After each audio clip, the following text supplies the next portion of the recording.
Diabetes म्हणजे रक्तातील साखरेचे प्रमाण वाढणे. हा आजार डोळ्यालाही हानी पोचवतो.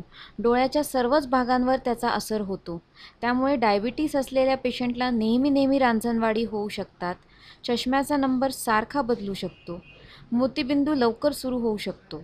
याचसोबत डायबिटीसचा असर मुख्यत्वे करून मागचा पडदा म्हणजे रेटिनावर पडतो.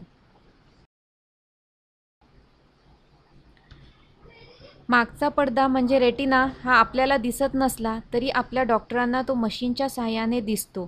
त्यामुळे त्यावर आलेली खराबी ते लगेच ओळखू शकतात.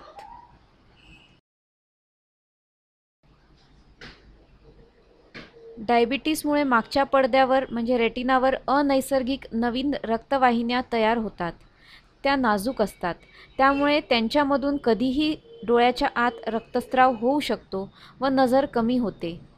पहिल्या चित्रात जे आपल्याला दिसत आहे ते नॉर्मल माणसामधील मागचा पडदा आहे. दुसऱ्या चित्रात ह्या अनैसर्गिक रक्तवाहिन्या तयार झालेल्या आहे डायबिटीस असलेल्या पेशंटमध्ये. आणि तिसऱ्या चित्रात त्यामधून झालेला रक्तस्राव दिसत आहे. हे सर्व आपल्या डॉक्टरांना मशीनच्या साहाय्याने दिसते.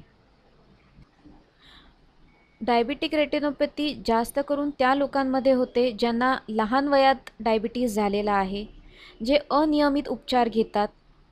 उपचार घेऊनही ज्यांच्या रक्तातील साखर खूप कमी जास्त होत राहते व ज्यांना खूप दिवसांपासून डायबिटीस आहे.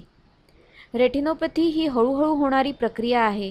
त्यामुळे त्यांना बरेच दिवस अथवा बरेच वर्ष लागतात. त्यामुळे पेशंटच्या लक्षात दृष्टीतील फरक येईपर्यंत खूप उशीर झाला असतो.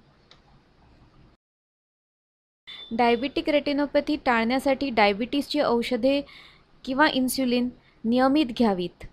काही त्रास नसला तरीही दरवर्षी डोळे तपासून घ्यावेत. डायबिटीसमुळे होणारे नेत्रविकार पूर्णपणे टाळता येऊ शकत नाहीत. मात्र भविष्यात चालून येणाऱ्या आजाराची तीव्रता व स्वरूप बदलता येऊ शकते, जेणेकरून चांगली नजर जास्त काळ टिकवता येईल. नवीन रक्तवाहिन्यांमधून रक्तस्राव होऊ नये व डायबिटीसमुळे रेटिना आणखी खराब होऊ नये म्हणून अनैसर्गिक रक्तवाहिन्या वेदनारहित पद्धतीने लेझर किरणांद्वारे जाळल्या जातात. नवीन रक्तवाहिन्या अनैसर्गिक असल्यामुळे ठिसूळ असतात व त्यामुळे त्या कधीही फुटून डोळ्याच्या आत रक्तस्राव करू शकतात. डोळ्याच्या आत रक्तस्राव झाल्यास दृष्टी कायमची कमी होऊ शकते. बरेचदा ह्या अनैसर्गिक रक्तवाहिन्यांमधून मेदासारखे पदार्थ रेटिनावर जमा होऊन दृष्टी कमी करते. नवीन रक्तवाहिन्या लेझरद्वारे बंद केल्या तर त्यांच्यामधून रक्तस्राव होणे व मेद बाहेर पडणे हे होणार नाही व दृष्टी चांगली राहील. लेझर हे दृष्टी वाढविण्यासाठी नसून ते डायबिटीसमुळे रेटिना आणखी खराब होऊ नये म्हणून केल्या जाते. लेझरमुळे नवीन दृष्टी येत नाही किंवा त्यात वाढही होत नाही. मात्र असलेली दृष्टी टिकवण्यासाठी ते केले जाते. लेझरसाठी भरती होण्याची गरज नसते. त्यासाठी कुठलीही भूल द्यावी लागत नाही. लेझर रेटिनावरील शुगरचा असर पाहून 3 किंवा 4 वेळाही करावे लागू शकते.